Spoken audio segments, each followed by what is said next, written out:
প্রচার যুদ্ধতে জমে গিয়েছে। দেখতে পাচ্ছেন একের পর এক হাই ভোল্টেজ প্রচার চলছে গোটা বাংলা জুড়ে। এরই মধ্যে একের পর এক গন্ডগোল, একের পর এক আক্রমণ, বিরোধী হলেই বাধা। বিভিন্ন জায়গায় দেখতে পাওয়া যাচ্ছে তৃণমূল হামলে পড়ছে, আক্রমণ চালাচ্ছে একের পর এক। সেরকমই হামলার খবর এবার তুলে ধরবো আপনাদের জন্য। আরাবুল ইসলাম তার উপর হামলা চালানো হয়েছে ক্যানিং এ। আরো একবার থেকে জানিয়ে রাখতে চাইবো, ক্যানিং এ আরাবুল ইসলাম তার উপর হামলা চালানো হয়েছে, গাড়ি ভাঙচুর করা হয়েছে বলে অভিযোগ। এবং জানতে পারা যাচ্ছে যে ঘটকপুকুর চৌমাথায় আরাবুলের নেতৃত্বে অবরোধ হয় এই হামলার জেরে। আরো একবার জানিয়ে রাখতে চাইবো, ক্যানিং এ আরাবুল ইসলামের উপর হামলা করা হয়েছে এবং রীতিমতো বেশ কয়েকটি বড় বড় গাড়ি ভাঙচুরও করা হয়।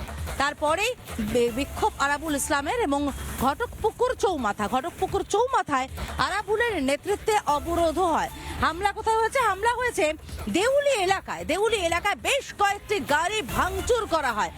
আরাবুল ইসলাম তার প্রচার চলছিল এবং সেই প্রচারেই বাধা দেওয়ার অভিযোগ উঠছে। দেউলি এলাকায় আরাবুল ইসলামের উপর হামলা করা হয়, বেশ কয়েকটি বড় বড় গাড়ি ভাঙচুর করা হয়। আরাবুল ইসলাম কি বলছেন, ঠিক কারা হামলা চালিয়েছে, কি বা হয়েছে, শুনুন একবার আরাবুল ইসলামের মুখে। পুলিশ যদি 24 ঘন্টা নয় সন্ধ্যের মধ্যে যদি এদের অ্যারেস্ট না করে, তাহলে বৃহত্তম ভাঙড় ক্যানিং সম্পূর্ণভাবে দুটো বিধানসভা অবরোধ থাকবে। এটা আমি ইতিমধ্যে আমাদের দলকে জানিয়েছি, নওশাদ ভাইকে জানানো হয়েছে, আমরা সবাইকে জানিয়েছি। এই পরিস্থিতি যদি পুলিশ না ব্যবস্থা নেয়, তাহলে আমরা এই শুধু এখানে নয়, সরকার যেখানে প্রোগ্রাম করবে সেখানে হামলা হবে।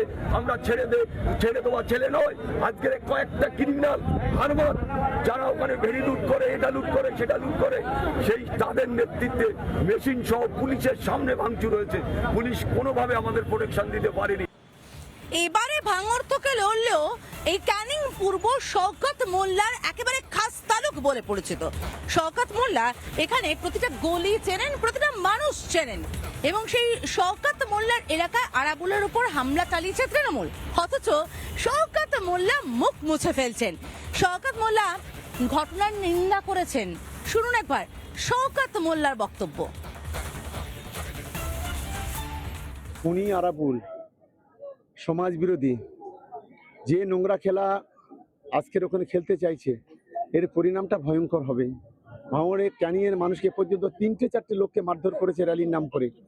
এটা অত্যন্ত নিন্দাজনক ঘটনা বলে আমরা মনে করি, আমরা তীব্র নিন্দা করছি। নানা ধরনের কন্টেন্ট দেখার জন্য লাইক করুন, শেয়ার করুন আমাদের ফেসবুক পেজ, সাবস্ক্রাইব করুন আমাদের ইউটিউব চ্যানেল। পাশাপাশি অন্যান্য ব্রেকিং নিউজের জন্য অবশ্যই চোখ রাখুন রিপাবলিক বাংলায়।